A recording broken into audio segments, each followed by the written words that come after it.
বিয়ে বাড়ির সাথে চিকেন রোস্ট খেতে চাইলে আজকের এই রেসিপিটা শিখে রাখুন। এটা বানালে মনে হবে একেবারে বিয়ে বাড়িতে বসে খাচ্ছেন। তো প্রথমে চীনাবাদাম, কাঠবাদাম, কাজু বাদাম একত্রে পেস্ট করে নিয়েছি।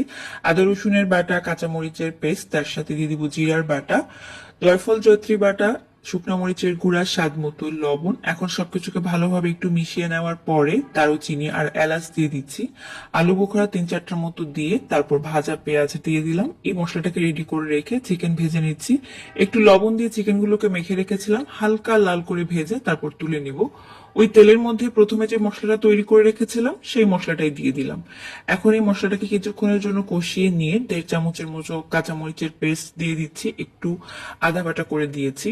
তো আবারও একটু সবকিছুকে মিশিয়ে নেওয়ার পরে টমেটো সস দিয়ে দিচ্ছি, এখানে প্রায় আছে 1.5 টেবিল চামচের মতো। এখন ভেজে রাখা চিকেনগুলোকে দিয়ে দিব, কিছুক্ষণের জন্য ভালো করে এটাকে কষিয়ে নেওয়ার পরে দিয়ে দিব এখানে টক দই। তো এখানে প্রায় 4 টেবিল চামচের মতো টক দই আমি ব্যবহার করেছি। এখন তেলটা উপরে থেকে উঠে আসা পর্যন্ত রান্না করে নিব। শেষের দিকে একটু ঘি আর পেঁয়াজের বেরেস্তা দিলেই তৈরি হয়ে যাবে একদম বিয়ে বাড়ির সাথে চিকেন রোস্ট।